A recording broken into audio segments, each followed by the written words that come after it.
अस्सलाम वालेकुम लिसनर्स, मैं हूं आपकी होस्ट नीलम और नीलम आपको अपने चैनल में वेलकम करती है। शुरू करते हैं आज की स्टोरीज़ अल्लाह का बाबरकत नाम लेकर, जो इंतहाई आली रुतबा और बहुत जलीलुल कदर है। अल्लाह पाक की रहमत और करम भरा साया हमेशा हम सब पर बना रहे, आमीन। और शुरू करते हैं आज की स्टोरीज़। आज की पहली खौफनाक कहानी प्रकाश ने इंडिया से शेयर की है। प्रकाश कहते हैं कि मैं इंडिया के एक छोटे से गांव का रहने वाला हूँ और न्यू दिल्ली में मैं जॉब करता हूँ। हम लोगों के गांव में एक पुराना नलका था जिसका पानी बहुत मीठा था और शुरू से ही हम सब लोग गांव के उस नलके से ही पानी लेते थे, यानी नल से। बच्चे, बूढ़े, जवान, सब सब घर वाले, उधर के रहने वाले सब घर उसी नलके से पानी लेते थे। इवन के हम सबके घरों में मोटर्स लगी हुई थी, लेकिन उस नलके का पानी बहुत मीठा था। बच्चे वहाँ पर खेलते थे, कूदते थे। गर्मियों की दोपहर में वो बच्चे वहाँ पर उस नलके के नीचे बहुत ज़्यादा खेलते थे। साथ गर्मी होती थी और गर्मी में वो इंजॉय भी करते थे। कभी किसी ने बच्चों को मना नहीं किया था। इवन के जो लड़कियाँ थी वो भी उधर आकर बैठ जाती थी और पानी में खेलती थी, क्योंकि गर्मी होती थी और उस नलके का पानी बहुत ठंडा था। अचानक कुछ अरसे के बाद उस नलके का पानी इंतहाई कड़वा हो गया। कई ज़मानों से लगा वो नल, जिसका पानी कई पुश्तों ने पिया, और वो अचानक से कड़वा कैसे हो गया। प्रकाश कहते हैं सब बहुत ज़्यादा हैरान हुए। आप ये देखें कि हम लोगों के उस गांव में जो ख़ानदान है, उनमें एक से दो बूढ़ी ख़वातीन ऐसी हैं जो कि इस टाइम परदादी से भी परदादी बन चुकी हैं, और उनका ये दावा था कि ऐसा नहीं हो सकता। उन्होंने एक ज़िंदगी का तिहाई हिस्सा उधर बिताया है और उनको ये मालूम था कि ये पानी कभी कड़वा नहीं हुआ। अगर ये पानी कड़वा हुआ है तो ज़रूर इधर कोई बुरे असरात हैं जो कि हम नहीं जान पा रहे। उन्होंने ये भी कहा कि अगर पानी कड़वा हुआ है तो इसके पीछे ज़रूर कोई राज छुपा हुआ है, क्योंकि नल का कड़वा होना एक बुरी आत्मा का वो इंडिकेशन दे रहे थे। और उन बूढ़ी परनानियों ने कहा कि ज़रूर इस नल के ऊपर अब किसी बुरे असेब का बसेरा हो चुका है। बच्चों को सख्ती से मना कर दिया गया कि तुम लोग उधर खेलने के लिए नहीं जाओगे, लेकिन वो बच्चे थे, किसकी बात कहाँ सुनते थे। गर्मियों की दोपहर में छुपकर उस नल पर खेलने के लिए चले जाते थे। तो एक दिन एक बच्चे के साथ ये वाक़या पेश आया कि वो नल से पानी निकाल रहा था। जैसे पानी निकाला तो उनके देखते देखते उस नल के अंदर से एक भयानक औरत निकली। उस औरत ने उस बच्चे को बाकायदा, मतलब कि वो उसे अपने साथ ले गई और गायब हो गई। प्रकाश कहते हैं कि पूरे गांव में शोर मच गया। बच्चों ने शोर मचा दिया और कहा एक बहुत भयानक चेहरे वाली महिला है जो कि इस नलके के अंदर से निकली है और उसने वो उस बच्चे को साथ ले गई है। अब सारे गांव में ये तफ्तीश फैल चुकी थी। सारे गांव वाले बहुत डर चुके थे। उस बच्चे के जो वालिदैन थे वो रो रो कर पागल हो चुके थे कि आखिर हमारा बच्चा किधर गया है। उन्होंने फिर एक उधर तांत्रिक थे, उनको लेकर आए। उन्होंने सारी जगह देखी। वो जो बड़ी महिलाएं थीं उन्होंने तो इस चीज़ की पहले पेशन गोई कर दी थी कि इधर एक बुरी आत्मा का बसेरा हो चुका है। उनके मुताबिक, उनके पुराने दौर के मुताबिक, वो कहती हैं कि जिस घर का पानी देखते देखते कड़वा हो जाए, नमकीन नहीं कड़वा हो जाए, तो वो जगह इंतहाई ख़तरनाक और मनहूस हो जाती है। वहाँ पर किसी बुरी आत्मा का बसेरा हो जाता है। उस तांत्रिक ने सारा कुछ देखा और कहा कि वाकई इन्होंने सच कहा है। इधर एक बुरी आत्मा यानी एक चुड़ैल का बसेरा हो चुका है और इस चुड़ैल को यहाँ से भगाना बहुत मुश्किल बात है। अगर इसको इधर से भगाना है तो आप सबका हमें साथ चाहिए होगा।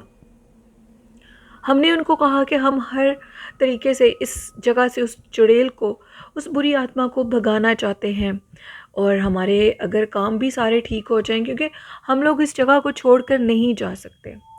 खैर, उन्होंने कहा ठीक है, अब मैं 14वीं रात की चांद में आऊँगा और इसका पूरा हल तुम लोगों को बताऊँगा। हम उसकी उस बात पर बिल्कुल सहमत थे।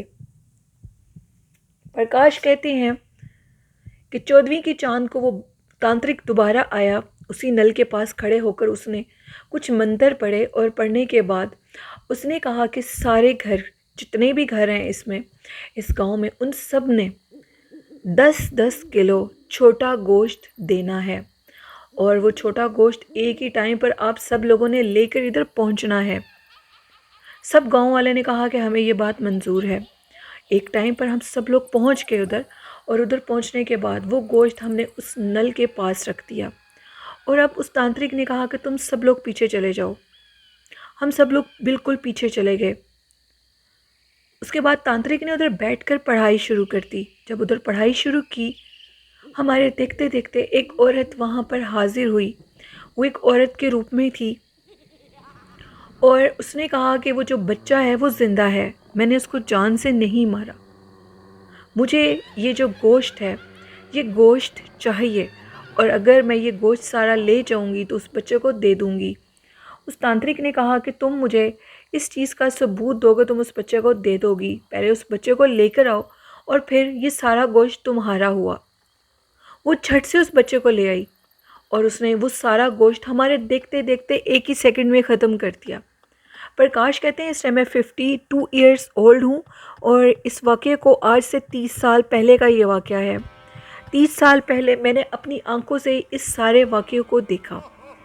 उसके बाद तांत्रिक ने कहा कि अब हम ये चाहते हैं कि तुम इस जगह को छोड़ दो। अगर वो चुड़ैल उस गोश्त को ना खाती तो फिर वो हमारी बात ना मानती, लेकिन वो उस गोश्त को खा चुकी थी और उसने कहा कि ठीक है, मैं इस जगह को छोड़ने के लिए तैयार हूँ, लेकिन इसके लिए मेरी एक शर्त है। वो शर्त ये है कि तुम सब लोगों को इस नल को इधर से उखेड़ लेना होगा और इस पानी को बंद कर देना होगा।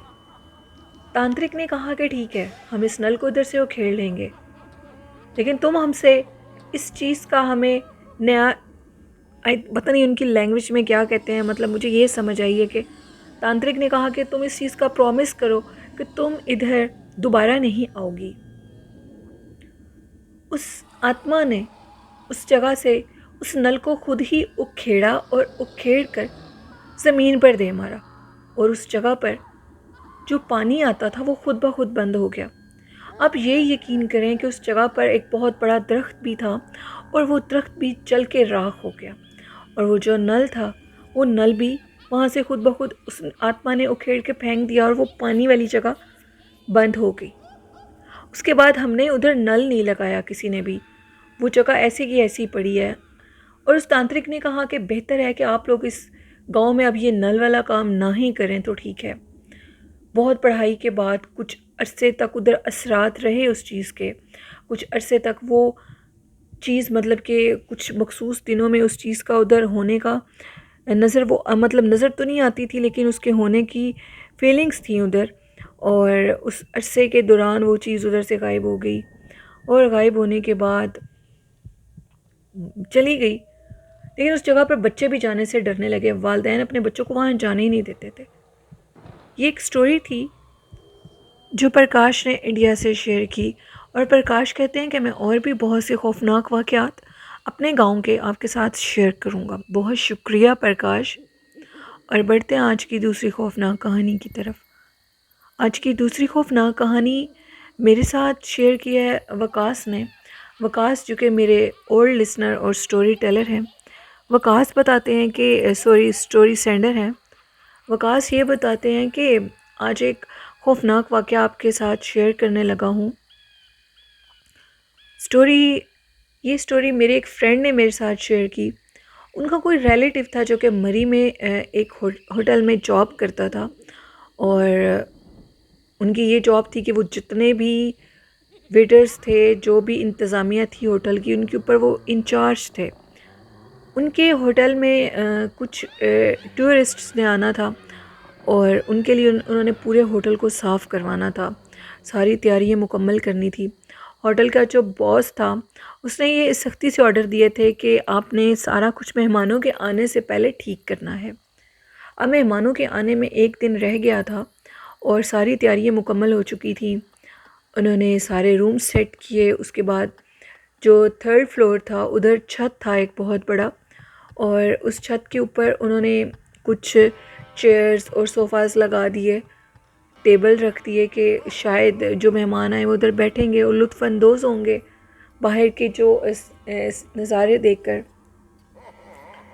वो लोग उधर आ गए। अब एक दिन था, अगले दिन मेहमान आ गए, सब बहुत खुश थे, उन्होंने बहुत इन्जॉय किया, और इन्जॉय करने के बाद आधी रात को वो लोग चले गए। अब वो कहते हैं कि उन्होंने ये सोचा कि मैं क्यों ना ऊपर से जाकर सारे टेबल्स वगैरह ठीक कर दूँ, क्या पता वो सुबह ब्रेकफास्ट भी इधर ही करे, क्योंकि जगह काफ़ी अच्छी है। और वो ऊपर गए और उन्होंने सारे टेबल साफ़ करने शुरू कर दिए। अभी वो टेबल सारे साफ़ कर रहे थे तो अचानक उनकी नज़र पीछे पड़ी, तो एक टेबल पर एक ख़ातून बैठी थी जो कि बुर्खा पोश थी। वो उनके पास गया और बड़ा हैरान हुआ कि रात के 4 बजे का टाइम है और इधर ये बुर्खा पोश क्या कर रही है। हम लोगों की तो ड्यूटी है, हम लोग तो इधर बैठते हैं और हमें तो काम करना होता है, तो ये औरत इधर क्या कर रही है। वो उधर गए और उन्होंने उस औरत से पूछा, क्या खातून, अगर तुम्हें कुछ चाहिए तो मुझे बताओ, और तुम इधर अकेली क्यों बैठी हो। उस खातून ने कोई जवाब नहीं दिया। उन्होंने 3 दफ़ा उसको मुखातिब किया और फिर वो चले गए। उन्होंने सोचा कि शायद वो कंफर्टेबल नहीं है मेरी बात का जवाब देने में। उन्होंने सारी सफाई की। अभी वो सफाई कर ही रहे थे, 2 सेकंड ही गुजरे तो उन्होंने पीछे से पलट के देखा कि ये खातून क्या कर रही है, मैं इनसे चाय का पूछ लेता हूँ, मे बी इनको ठंड ना लग रही हो। तो उन्होंने पीछे से पलट के जब देखा तो वो खातून उधर से गायब हो चुकी थी। हैरानगी की बात ये थी कि अगर वो खातून सीढ़ियों से नीचे उतरती, उसकी सीढ़ियों से उतरने की आवाज़ आती, और तो छत पे जाने का कोई रास्ता ही नहीं था। वो बहुत ज़्यादा डर गए और घबरा गए और फटाफट स्टेयर से नीचे उतरे और अपने रूम में चले गए। सुबह वो उठे, उन्होंने ये बात वहाँ इसके जितने भी कुक थे उनसे बात की, बाकी लोगों से बात की कि मेरे साथ रात को ये वाक़या पेश आया है। तो उन सब में से जो कुक था उसने कहा कि एक दफ़ा दोपहर के टाइम मेरे साथ ये वाक़या पेश आया था।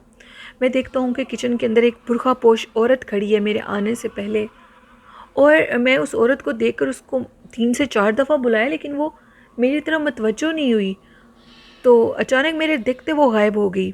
उस टाइम मैं समझ चुका था कि ये बुर्खा पोश कोई औरत नहीं, कोई जिन्नी है या कोई जिन है, कोई चुड़ैल है जो कि मेरे सामने आती है और इस होटल में रहती है। उसके बाद हम दोनों इस कदर डरे हुए थे और हमने बहुत एहतियात की। जो होटल का मालिक था उसने भी कहा कि आप लोग आधी रात के टाइम अगर ऊपर लोग नहीं होते तो अकेले जाने की ज़रूरत नहीं है, क्योंकि ऐसी चीज़ें नुकसान भी दे सकती हैं। तो फिर उन्होंने आगे से काफ़ी केयरफुली उन्होंने अपना काम किया। ये एक स्टोरी थी वकास की जो उन्होंने यूके से शेयर की। बहुत शुक्रिया वकास अहमद अपनी स्टोरी शेयर करने के लिए। तो लिसनर्स, बढ़ते हैं आज की आखिरी खौफनाक कहानी की तरफ। आज की आखिरी खौफनाक कहानी वसीम अज़हर ने शेयर किया। वसीम अज़हर कहते हैं कि मैं इस्लामाबाद का रहने वाला हूँ और एक स्टोरी शेयर करना चाहता हूँ। कहते हैं कि मैं रात के टाइम सफ़र करने का मुझे बहुत शौक़ है और ज़्यादातर मैं जो ट्रैवलिंग करता हूँ मैं अकेला होता हूँ। मेरी जो मम्मा है वो मुझे बहुत कहती हैं कि इस तरह मत किया करो, मतलब नाइट का सफ़र ठीक नहीं होता, वो भी अकेले ट्रैवलिंग ठीक नहीं होती। मैं किसी की बात नहीं सुनता था। अम्मी की बात अक्सर मेरे दिल में आती थी कि मैं उनकी ज़िद ना करूं, लेकिन काम ही कुछ ऐसे हो जाते थे, मुझे ट्रैवल करना पड़ता था। एक दिन मैं इस्लामाबाद से जा रहा था, शेखुपुरा जा रहा था मैं, और नाइट का ट्रैवल था मेरा। मैं बड़ा खुश था, मुझे बड़ी मतलब होता था, मैं खाने की चीज़ें साथ रखता था और अपनी पसंद की सारी चीज़ें रखता था, burgers, pizza, cold drink, juices, ये सब कुछ मेरे पास होता था। रास्ते में कहीं भूख लगे तो मैं रुक कर खा भी लेता था, और अगर ज़्यादा सफ़र लंबा होता था तो मैं अक्सर रात के टाइम स्टे भी कर लेता था गाड़ी के अंदर ही। अल्लाह का लाख लाख शुक्र है कि अल्लाह ने मुझे चोरों से, ऐसी चीज़ों से बचाया हुआ था। लेकिन एक मेरी ज़िंदगी का बड़ा खौफनाक वाक़या ये पेश आया कि एक दिन मैं शेखुपुरा जा रहा था, मुझे रास्ते में बहुत शदीद भूख लगी और मेरे पास बर्गर्स थे और पिज़्ज़ा भी था। मैं बर्गर खा रहा था। बर्गर खाते खाते ना मुझे अचानक से ये फ़ील हुआ कि जैसे मेरी गाड़ी को बड़ी तेज़ी से, बड़ी झटके से किसी ने हिलाया है। मैं बड़ा हैरान हुआ और मैं शॉक्ड हो गया। मैंने पीछे से पलट के देखा तो पीछे कुछ भी नहीं था। अभी मैं पीछे से पलट के देख ही रहा था, 1 सेकंड का वो लम्हा था, आगे से मेरी गाड़ी को किसी ने बहुत ज़ोर से हिला दिया। अब मैं आगे से देखने लगा तो मेरे जो गाड़ी का दरवाज़ा था वो कोई खोलने की ना दिखने वाली चीज़ खोलने की कोशिश कर रही थी। मेरे जो रोंगटे थे वो खड़े हो चुके थे, मुझे कुछ समझ नहीं आ रहा था मेरे साथ क्या हो रहा है। और अजीबो-गरीब गुर्राने की आवाज़ें थीं और कोई गाड़ी को मुसलसल खोलने की कोशिश कर रहा था। मैं इस कदर डरा हुआ था, मेरी हालत गैर हो चुकी थी। मेरे हाथों से बर्गर नीचे गिरा मेरे पैरों में। मुझे कुछ पता नहीं था कि मेरे हाथ से रिज़्क की बेदबी हो गई है। और मैंने गाड़ी स्टार्ट की और वहाँ से निकल गया, भाग गया वहाँ से। अब मैं मिरर से बैक देख रहा था। मुझे ये फ़ील हो रहा था कि मेरे पीछे गाड़ी जो मतलब वो जगह थी, उधर ढेर सारे लोगों का हजूम है और देखते-देखते वो लोग गायब हो गए हैं। ये 1 सेकंड का लम्हा था जब ये सारा वाक़या पेश आया। ये इस कदर खौफ़नाक लम्हा था, मेरी ज़िंदगी को हिला के रख दिया इस वाक़ये ने। इस कदर खौफ़ और दहशत थी इस वाक़ये की कि किसी के साथ भी ये वाक़या पेश आता तो शायद उसकी हार्ट बीट बंद हो जाती। मैंने उस दिन के बाद तौबा कर ली और कहा कि अपनी अम्मी की कभी भी ज़िद नहीं करूँगा। वालिदैन जो भी कहते हैं सच कहते हैं, झूठ नहीं बोलते। वो जो भी हमें ये चीज़ कहते हैं वो हमारे भले के लिए कहते हैं। वो मेरी ज़िंदगी का एक नाकाबिले फ़रामोश वाक़या, एक नाकाबिले फ़रामोश रात थी जिसको मैं चाहकर भी नहीं भुला सकता। अभी आपको ये स्टोरी सेंड करते भी मेरे रोंगटे खड़े हो गए हैं। ये एक स्टोरी थी मेरे साथ शेयर की अज़हर ने। बहुत शुक्रिया अज़हर अपनी स्टोरी शेयर करने के लिए। तो लिसनर्स, वालिदैन तो हमेशा ही सच कहते हैं। जो बच्चे होते हैं वो वालिदैन की बात नहीं मानते। तो आई होप अज़हर इस आज के बाद ऐसी हरकत दोबारा नहीं करेंगे। तो लिसनर्स, ये थी आज की कुछ खौफनाक कहानियाँ। इन कहानियों से आप लोग क्या कुछ सीखते हैं, अपना फ़ीडबैक मुझे ज़रूर दिया करें। और आप भी अपनी खौफनाक कहानियाँ मेरे साथ शेयर कर सकते हैं डिस्क्रिप्शन बॉक्स में मेरे ईमेल आईडी और फेसबुक आईडी पर, और कमेंट बॉक्स में भी। और ये कहना चाहूँगी कि वालिदैन की अच्छी बात यही है, सबसे आज का अच्छा मैसेज ये दे रही हूँ कि अपने वालिदैन की बातों को हल्का मत लिया करें, ईज़ी मत लिया करें। वो हमारे फ़ायदे के लिए कह रहे होते हैं। उनकी एज हमसे ज़्यादा है, उनका तजर्बा हमसे ज़्यादा है। और अल्लाह की तरफ से अल्लाह पाक वालिदैन की बात में इतनी शफ़ा रखते हैं, अगर हम उसको मान लें तो हम कभी भी नाकाम नहीं होंगे। आई होप इस मैसेज पे आप लोग ज़रूर अमल करेंगे और करते रहेंगे अगर आप लोग कामयाबी चाहते हैं। तो जैसे आप मेरे चैनल को सपोर्ट करें, इसी तरह मेरे चैनल को सपोर्ट करें जितना हो सकता है। आपकी सब्सक्रिप्शन का बहुत शुक्रिया। और मेरे चैनल को लाइक भी करें, शेयर भी करें। और इसी के साथ अपनी होस्ट नीलम यासीन को इजाज़त दीजिए। मुझे और मेरी वालिदैन को, मेरे बहन भाइयों को अपनी ढेरों दुआओं में याद रखिएगा, अपना और अपने वालिदैन का, और अपना बहुत ख्याल रखिएगा। अल्लाह हाफ़िज़, अल्लाह ने के बान।